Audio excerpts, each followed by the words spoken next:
இன்றைக்கு பாஸ்கா காலத்தின் 3ஆம் ஞாயிறு, மே மாதம் 4ஆம் தேதி. இன்று தேவன் நமக்கு தரும் ஜீவ நீரூற்றான இறை வார்த்தைகள் திருத்தூதர் பணிகள் நூலிலிருந்து வாசகம். இயல் 5, இறை வார்த்தைகள் 27, 32, 40 41 முடிய. அந்நாட்களில் தலைமை குரு திருத்தூதர்களை நோக்கி, நீங்கள் இந்த இயேசு பற்றி கற்பிக்க கூடாது என்று நாங்கள் கண்டிப்பாய் கட்டளையிடவில்லையா? என்றாலும் எருசலேம் முழுவதும் நீங்கள் கற்பித்து வருகிறீர்கள். மேலும் இந்த மனிதருடைய இரத்த பழியையும் எங்கள் மீது சுமத்த பார்க்கிறீர்களே என்றார். அதற்கு பேதுருவும் திருத்தூதரும் மறுமொழியாக, மனிதர்களுக்கு கீழ்ப்படிவதை விட கடவுளுக்கு அல்லவா கீழ்ப்படிய வேண்டும்? நீங்கள் சிலுவையில் தொங்க வைத்து கொன்ற இயேசுவை நம் மூதாதையரின் கடவுள் உயிர்த்தெழச் செய்தார்.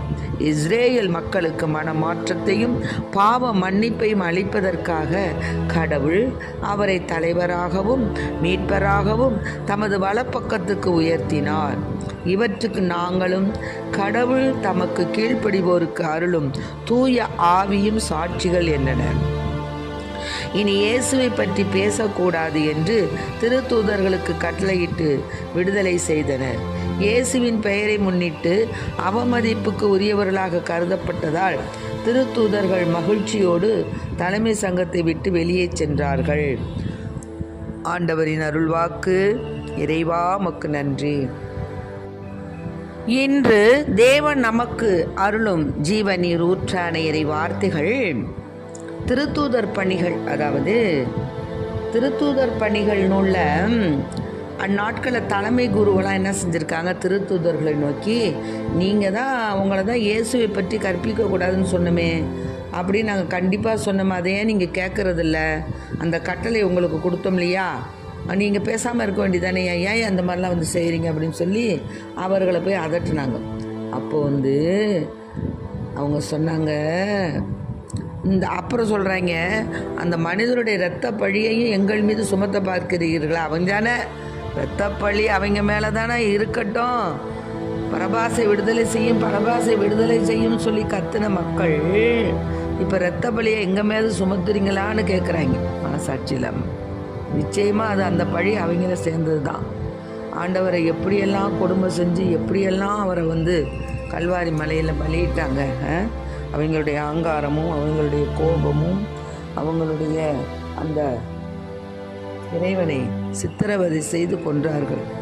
அதெல்லாம் வந்து பொய்யாக்கிட்டார் ஆண்டவர். இல்லை, அது உண்மைதான், உண்மையான நிகழ்வு தான்.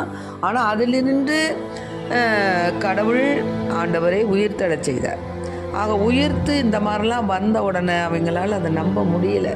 என்னடா இந்த மாதிரி செஞ்சிட்டாங்களே அப்படின்னு சொல்லிட்டு கடைசியில் நம்ம மேலே எல்லாம் பாஞ்சிருவாங்களோ அப்படின்னு பலவிதமான ஈரட்டான கருத்துக்களோட அவங்க வந்து ரொம்ப இருந்து அவங்கள வந்து திருத்தூதர்களை கண்டிக்கிறாங்க. இரத்த பழியையும் எருசலேம் முழுவதும் நீங்கள் கற்பித்து வருகிறீர்கள், மேலும் இந்த மனிதருடைய இரத்த பழியை எங்கள் மீது சுமத்த பார்க்குறீங்களா அப்படின்னு.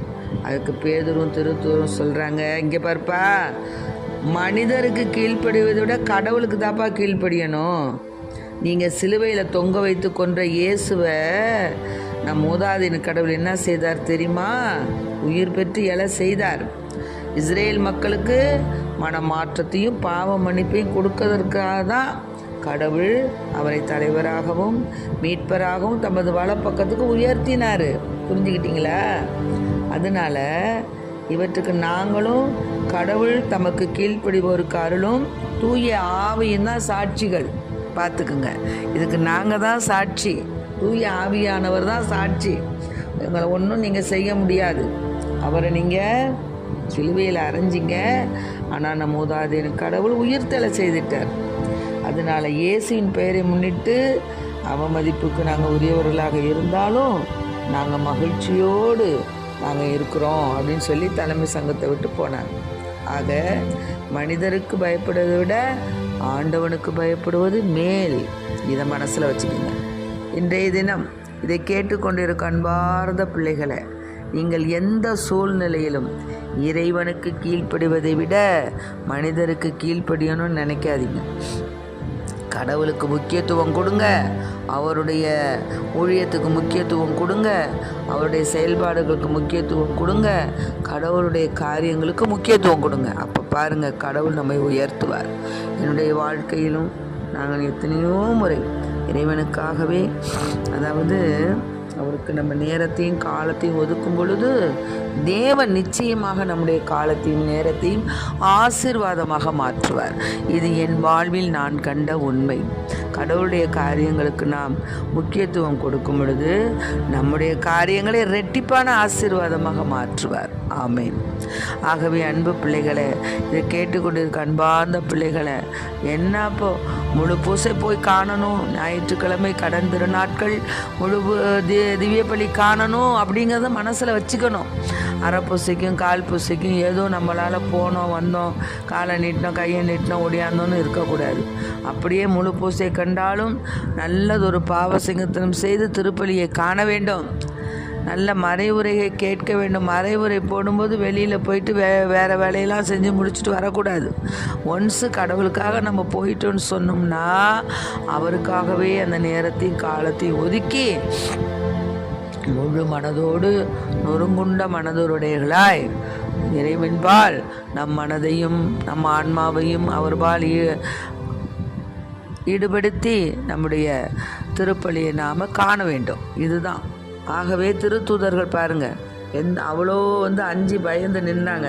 ஆனால் தூய ஆவியானுடைய அபிஷேகம் அவர்களுக்கு கிடைத்ததுனால என்ன பண்ணிட்டாங்க, ஆண்டவரை பற்றி போதிக்க ஆரம்பிச்சிட்டாங்க. அவங்கள அடக்க முடியல அவங்களால. அதனால தான் அவங்கள்ட்ட சொல்கிறாங்க, இரத்த பலியை எங்கள் மீது சுமத்த பார்க்குறீங்களாங்கிறான். ஆகவே அன்பு பிள்ளைகளே, இதை கேட்டுக்கொண்டிருக்க அன்பார்ந்த பிள்ளைகளே, நம்முடைய வாழ்க்கையில் நாம் இறைவனுக்கு முதலிடம் கொடுப்போம். அவர் காரியங்களை முதலில் செய்வோம், அவருக்காக வாழ்வோம், அவரில் மகிழ்வோம். அதற்கான வரத்தை கேட்டு ஆண்டவருக்கு நம்மால் ஆன, அவர் ஒன்றும் நம்மளுடைய அவருக்கு எவ்வளவோ வானதூதர்கள் தூயவர் தூயவர் என்று போற்றி புகழ்ந்துக்கிட்டு இருக்கிறாங்க. நம்மளன்னா ஜுஜிப்பி, நம்ம குப்பை சாக்கடை. ஆனாலும் தேவன் நம்மீது அன்பு செலுத்துகிறார். நமக்காக தான் பாடுகள் பட்டு உயிர் விட்டார். ஆகவே உயிர் தெழுந்த தேவன் அவர் உயிர் பெற்றது போல நாமும் நம்முடைய பாவ காரியங்களிலிருந்தும் நம்முடைய பலகீனமான நிலையிலிருந்தும் நம்முடைய உடல் சோர்வுகளிலிருந்தும் நம்முடைய உள்ளார்ந்த அந்த ஒருமனப்பட்ட ஆவியோடு தேவனை நோக்கி அவருக்காக வாழ்ந்தோம் என்றால் அவர் நம்மில் வாழ்வார். நம்மில் அவர் அநேக அற்புதங்களையும் அதிசயங்களையும் செய்து நம் வாழ்க்கையில் நமக்கு ஒரு உன்னத நிலையை தருவார். ஆமென். Praise the lord. மரியே வாழ்க.